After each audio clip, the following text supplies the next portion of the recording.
Est-ce que c'est la fin après ces 2 motions de censure? Quelle est la suite maintenant dans cette affaire Benalla? Mais est-ce que c'est la fin? Ni vous ni moi ne pouvons le dire, pour la raison que, comme vous le voyez, chaque jour apporte son lot de nouvelles informations, comme la vidéo de M. Benalla qui nous est arrivée hier soir par certains de vos confrères, alors que l'intéressé s'était largement épanché dans les médias dernièrement pour nous dire qu'il avait commis, je le cite, une grosse bêtise. Finalement, il semblerait qu'il n'en ait pas qu'une et que son statut d'observateur est plutôt très participatif, en l'occurrence au vu des images que nous avons pu apercevoir. Mais j'écoutais juste avant d'arriver sur votre plateau mon collègue Gabriel Attal, avec l'arrogance toute caractéristique qui est la sienne, nous jouer de la méthode Coué, nous dire que tout va bien comme le fait le président de la République. Je pense que ce qu'il y a de dangereux dans leur posture, c'est que cette minimisation de l'affaire et de sa traduction politique finalement aggrave la situation dans le pays. Parce que je pense que cette défiance, mais la question ne se pose pas en termes de victoire ou de défaite. Ce qu'il y a de sûr, en tout cas, c'est que nous avons participé aujourd'hui et depuis plusieurs jours, mais aujourd'hui c'était la clôture de cette séquence, à une opération de réhabilitation du rôle du Parlement.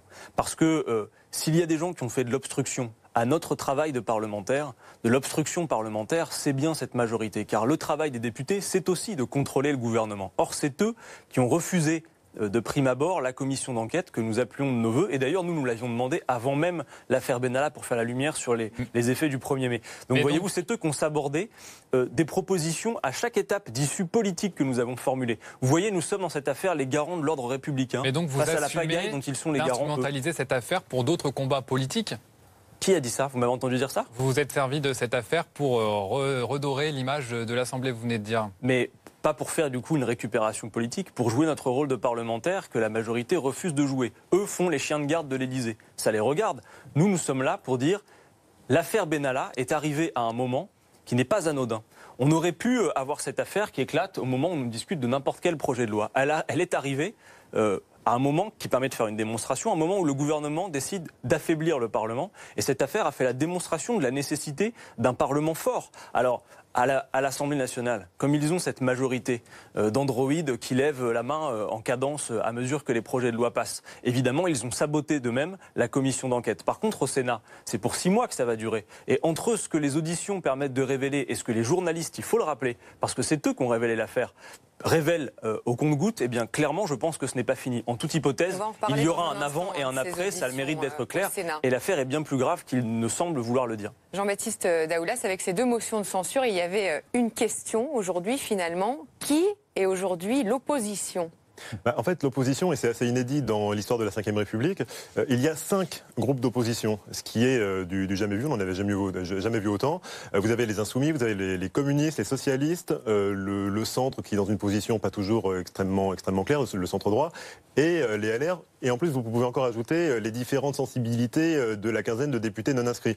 Donc, si vous voulez, l'opposition, elle est extrêmement diverse. Si on part dans un classement numérique des forces en présence à l'Assemblée, évidemment, et d'ailleurs on l'a vu dans le vote des motions de censure, c'est la droite qui est la plus importante en nombre, mais qui n'est pas nécessairement la plus capable de se faire entendre. Les Insoumis ne sont que 17 dans l'hémicycle, mais sont capables également de se faire entendre énormément dans le débat politique.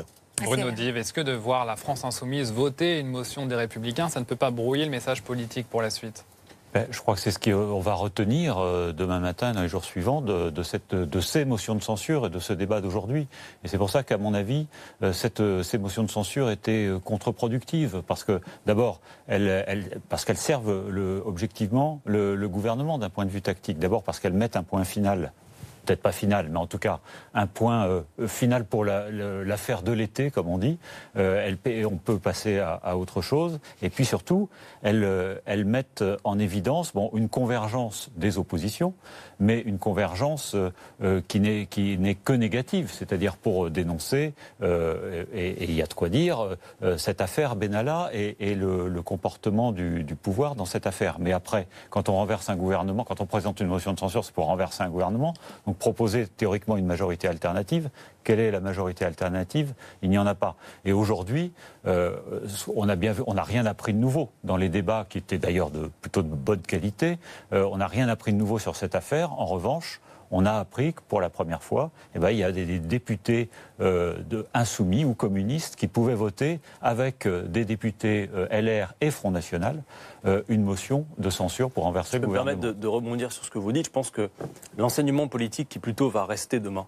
Moi, je ne suis pas d'accord avec vous quand vous dites que la motion de censure ne servait à rien. Il fallait trouver une issue politique, institutionnelle et honnêtement, si vous connaissez d'autres ressorts que nous aurions pu employer, mais est-ce que vous visiez vraiment le gouvernement? Il y a les commissions d'enquête. En tout cas, ce qui a été répété cet après-midi, si vous voulez, c'est que le gouvernement était là pour nous répondre alors qu'il ne le souhaitait pas.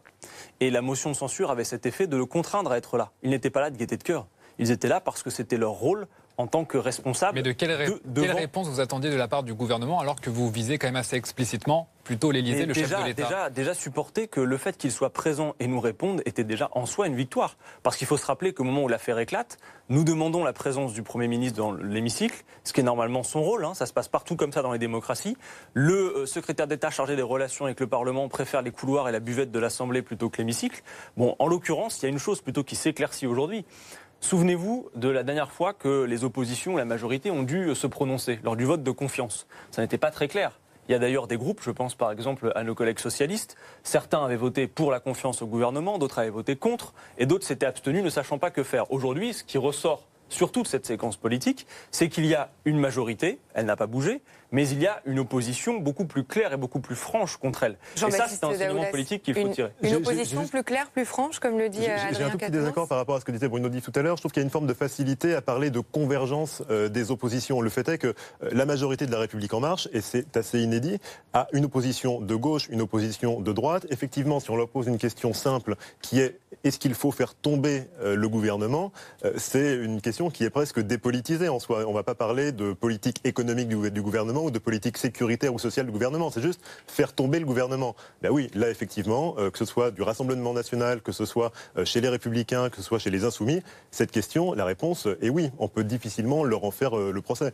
Mais qu'est-ce qu'on va retenir de ces alliances dans Il n'y a pas d'alliance. C'est pas une alliance. D'ailleurs, ce qui est intéressant. Il y a une alliance pour. Si vous regardez vraiment. Justement, est-ce que ça va durer? C'est ça la question. Si vous regardez vraiment le texte qui a été déposé par les trois groupes de gauche, qui a été d'ailleurs coécrit dans des conditions presque un peu rocambolesques, assez artisanales, il y a très peu de contenu politique. C'est une dénonciation de la politique du gouvernement, de la gestion de l'affaire Benalla.